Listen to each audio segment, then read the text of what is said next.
ရလက်တဲ့ကိုအကောင်းဆုံးဆုံးဖြတ်ခဲ့တာတေချာဖို့ကပဲပိုအရေးကြီးတယ်လို့ပြောတာအဲ့ဒါတေချာနေနောင်တရမင်းနဲ့ကိုအပြည့်တင်နေနဲ့အခြေအနေကိုလက်ခံပြီးသားရှေ့ဆက်လိုက်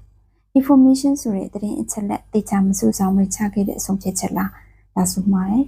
ဒေါက်တာဖြိုးတီဟာရေးထားတဲ့နောင်တနေတဲ့ဘဝဆိုတဲ့စာစုလေးကိုဖတ်ချင်ပါတယ်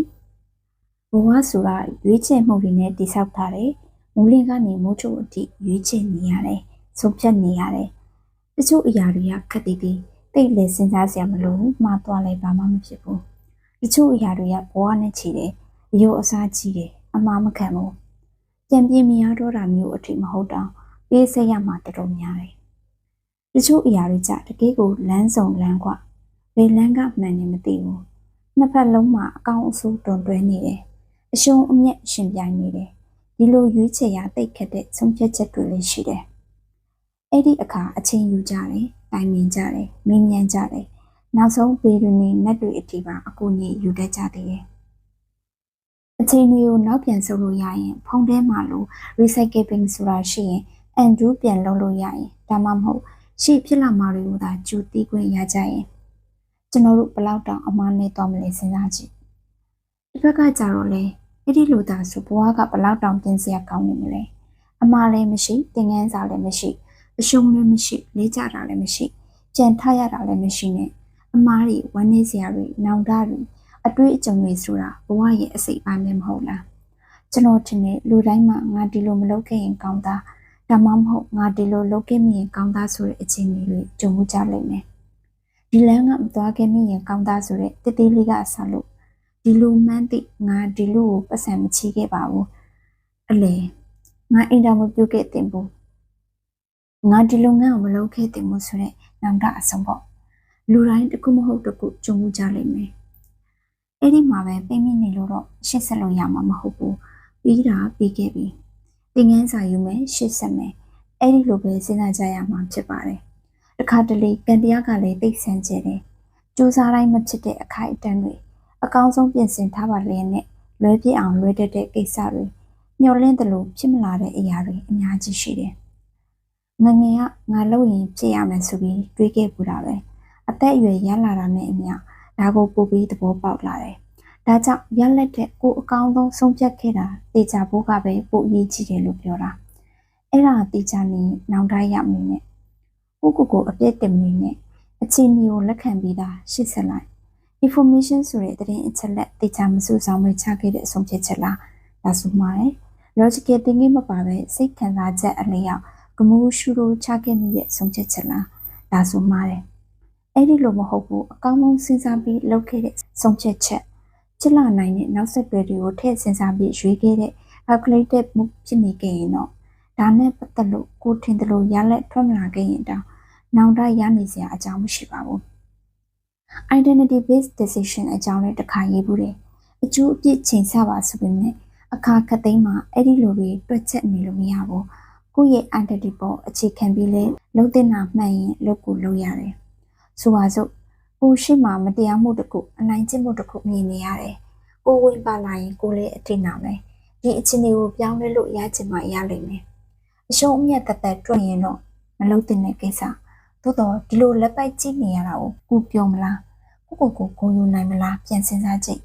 ဘာမှထူမသွားရင်တောင်အနည်းဆုံးတော့ငါအထုတ်ခဲ့တယ်ဆိုပြီးကျင့်နဲ့နိုင်ဖို့ဝင်ပါတဲ့ရင်ဝင်ပါရတယ်ဒါကအုံနောက်နဲ့မစင်တာပဲတစောက်ကလောက်တာမဟုတ်ဘူးစိတ်ခံစားချက်ကိုရှေ့တန်းတင်တာမဟုတ်ဘူးတူမလို့လို့နဲ့ကွဲတယ်ကိုပျောက်ဆုံးမသွားစေဖို့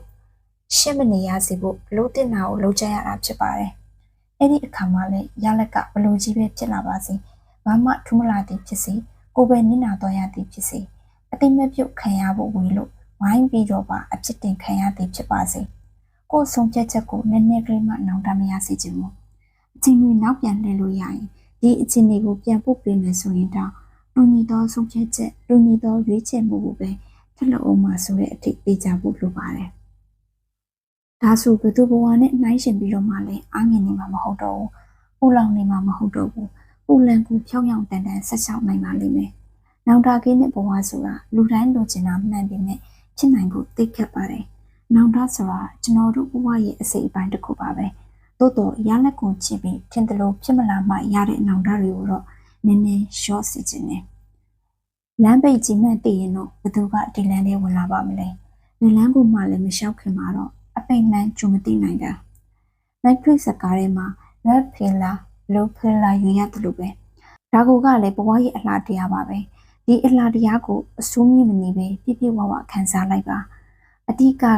ကိုလုံးနိုင်တာကကိုဒီဆုံးဖြတ်ချက်ကိုအကောင်းဆုံးဖြစ်အောင်ရွေးချယ်ခဲ့တာသိကြဖို့ပဲဖြစ်ပါတယ်။နောင်တမရတဲ့နာကိုမရအောင်စိတ်အထားတက်လာတဲ့အခါမှာဘဝကလည်းသူ့အလိုလိုပျော်ရွှင်လာပါလိမ့်မယ်။နောက်တာဖြူတီဟာတရားလေးနဲ့ပတ်သက်ပြီးပြောရမယ်ဆိုရင်ကျမအခုချိန်ထိလည်း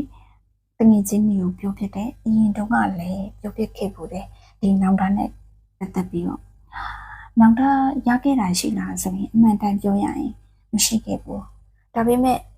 လုပ်ခဲ့တာတွေအားလုံးမှန်ခဲ့သလားဆိုတော့လေမမှန်ခဲ့ဘူး။ဟောနော်ဒါပေမဲ့လို့ကိုအကောင်းဆုံးကြိုးစားခဲ့တယ်။အဲ့ဒီနှုံးကအဲ့ဒီဉာဏ်ရည်နဲ့အဲ့ဒီအခြေအနေအဲ့ဒီပတ်ဝန်းကျင်အနေထားနဲ့အဲ့လိုမျိုးဆုံးဖြတ်ချက်ကိုတေချာချခဲ့တယ်။ဒါပေမဲ့အဲ့ဒီဆုံးဖြတ်ချက်ကမှားသွားခဲ့တယ်ဆိုရင်တောင်မှကျွန်တော်နောက်တာမရဘူး။ဘာလို့လဲဆိုတော့ကို့အနေနဲ့အကောင်းဆုံးလုပ်ခဲ့တာဖြစ်လို့အဲ့ဒါကြောင့်မို့ပြောရမယ်ဆိုရင်ကျမအနေနဲ့ကတော့နောက်တာဆိုတာနေပါတယ်။မရှိတဲ့လောက်ကိုနေတယ်လို့ပြောလို့ရတယ်ပေါ့နော်။ကျွန်မတကယ်ချင်းမျိုးလည်းအမြင်နဲ့ပြောပြပါတယ်။အဲ့တော့အခုလက်ရှိအနေထားမှာစိတ်ထဲမှာရှင်းနေကိုလုံးဆန်ရှိတာကိုလုပ်တယ်။တခုခုကိုဆုံးဖြတ်တော့မယ်ဆိုလို့ရှိရင်နောက်တစ်ချိန်မှာနောက်တာရနေပါလားဘယ်လိုဖြစ်နေမှာလဲအဲ့လိုစဉ်းစားပြီးတော့ဆုံးဖြတ်တယ်။ဆိုတော့နောက်ချိန်မှာနောက်တာရမယ်ကိစ္စဆိုလို့ရှိရင်အခုကနေကဆင်ကျင်နေမလုပ်ဘူးအဲ့လိုမျိုးပေါ့နော်အဲ့လိုမျိုးနဲ့နေလာခဲ့တယ်ကိုဆုံးဖြတ်တယ်ဆိုလို့ရှိရင်လေပြီးစလွယ်ဘယ်ဟာမှမဆုံးဖြတ်ခဲ့ဘူးနေချာလေးလေးနဲ့စဉ်းစားပြီးတော့ဆုံးဖြတ်တယ်အချိန်ယူစဉ်းစားပြီးတော့မှလုပ်တယ်အဲ့ဒီအတွက်ကိုယ့်ရဲ့ဆုံးဖြတ်ချက်ရဲ့ရလက်ကမှားခဲ့သည်ဖြစ်စီမှန်ခဲ့သည်ဖြစ်စီကျမနောက်တာမရခဲ့ပါဘူးဒါတော့ဒီအလေးနဲ့လမ်းချုံလို့ပြောပြတာပါအလုံးကြီးစစ်တမိုင်း